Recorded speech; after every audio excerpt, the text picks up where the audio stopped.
We've got another starting vacancy filled via NFL free agency as the Broncos have found their Riley Dixon replacement, and that would be punter Matt Haack. So we're going to talk a little bit about him. I know punters don't move the needle a ton, but at least get you guys familiar with the new starter on this roster, and then we'll talk free agency in general, and one more position Denver could be looking to sign next in the second and third wave of free agency. But who the heck is Matt Haack? Well, I'll tell you all about him. One, he played under Darren Rizzi, the new special teams coordinator, former Saints special teams coordinator. He took over from Dennis Allen last year in the Big Easy as the interim head coach. Now, Haack has been around the league, started with the Dolphins, where he had a pretty long-ish career as a starter, 4 or 5 seasons. Then he goes to the Bills for a year. Then he goes to the Colts, and the stint with the Indianapolis Colts was the last time he was a full starter for an entire season.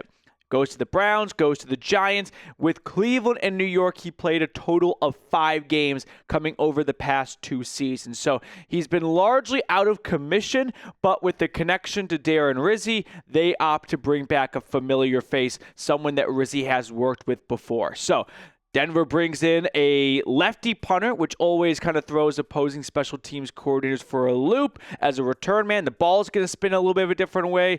Everything's just going to be a little bit off, and that can be an advantage to the punting or kicking team. You often see Bill Belichick pursue lefty punters because of that extra, marginal gain it gets you by the opposing team not being accustomed to fielding lefty booted punts. So with that in mind, I will add, I do not expect this to be the last punter edition.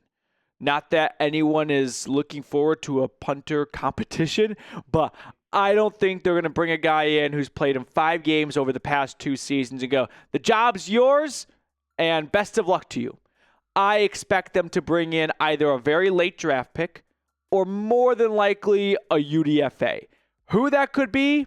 Your guess is as good as mine. I will not pretend to know who the Broncos UDFA punter is they have on their radar. But I do expect there to be a punter competition when training camp gets here between Matt Haack and more than likely a UDFA, a late draft pick, maybe another free agent side, but I don't think so. If they wanted to go that route, why didn't they just sign that player first? You know what I mean? So I would think they'd go with a cheaper UDFA for just a competition who may not even get the job. But here's where we stand right now for all the Denver re-signings and just signings in general to get you guys up to speed. They brought back a handful of faces before free agency even kicked off. Their long snapper, backup quarterback Jarrett Stidham. Then they gave Jones a raise after signing a 3-year, $30 million contract 3 years ago. He now gets 3 years, $39 million. Matt Peart returns on special teams and as a swing tackle. Then when free agency really got going last Monday, Talanoa Hufanga, Dre Greenlaw, Trent Sherfield for special teams as well, Justin Strnad for more depth at that linebacker spot with Singleton coming back from an injury, and then Evan Ingram, another splash acquisition, and finally Matt Haack. So, can I say splash? I think, is Ingram a splash? I don't think he's a splash.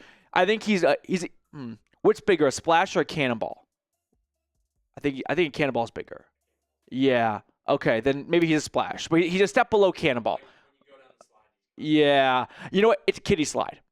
So it's not going to make that big of an entrance. That's what Evan Ingram's signing was. And then Matt Haack. So, cool name. I'll say that much. Now, as for some of the losses, they had to replace Riley Dixon, who signed with the Tampa Bay Buccaneers. They really haven't sustained a ton of losses. Like Cody Barton signed a $21 million contract with the Titans. I like Dre Greenlaw more. That's an improvement from what you previously had. Zach Wilson goes to a spot where he has a better chance of seeing the field, backing up Tua. Best of luck to him. Hope he can kind of turn his career around after a 1-year rehab program with Sean Payton. And then Javonte Williams signs a $3 million contract with the Cowboys. This is probably going to be one of those additions by subtractions. He did lead Denver in rushing yards. He was second in receptions last year. He had almost 50% of offensive snaps. So there is a void that needs to be filled for what the production he contributed last year. But I believe whoever steps into that role will be better at that job than Javonte was in 2024. So with that being said, slight transition here. Let's talk about what position Denver could be going after next.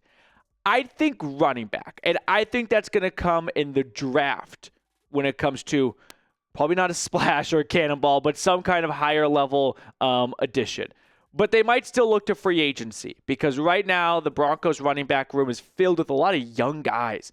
Jaleel McLaughlin, Blake Watson, a UDFA last year, Tyler Bidet, third-year player in the NFL, and then Audric Estime going into his second year. Like the senior of the bunches, Bidet, who was with the Ravens like 3 years ago as a UDFA or like a 7th-round pick, and then highlight reel Jaleel going into year 3.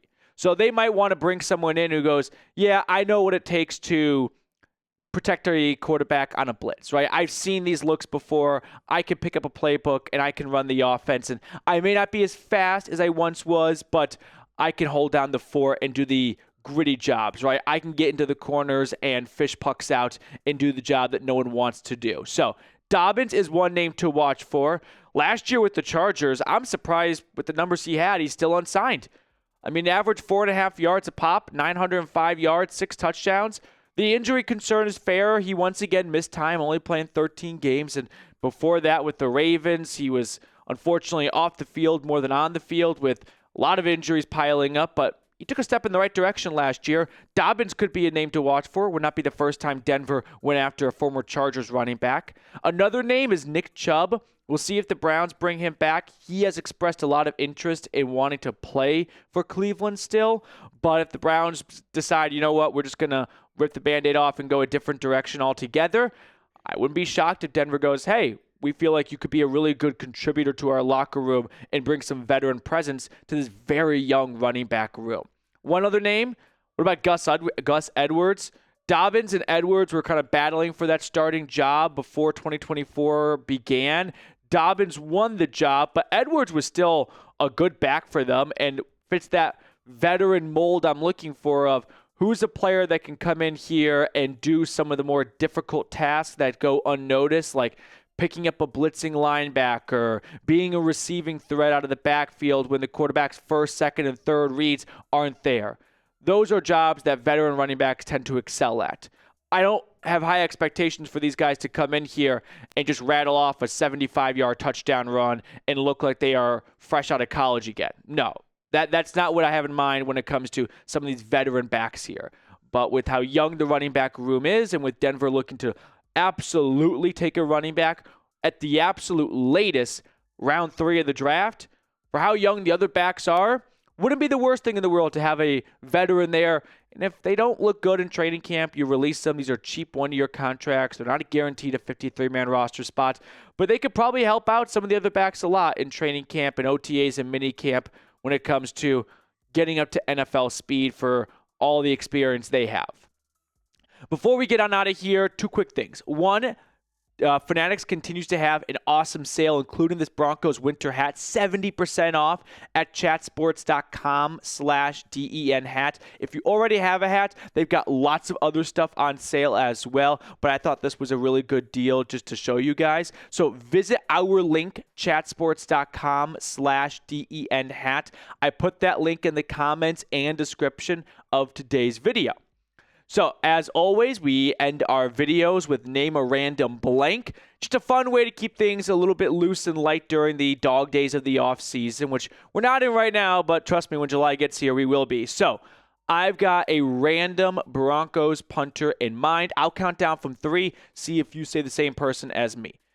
3, 2, 1, Sam Martin. I'm going to go a few years back, but not too far back. I also think he signed with the Panthers in free agency this year. So Sam Martin, remember they cut him for Corliss Waitman. He wasn't very good. And then I went to Riley Dixon. I think I have my punter timeline in order. But there we go.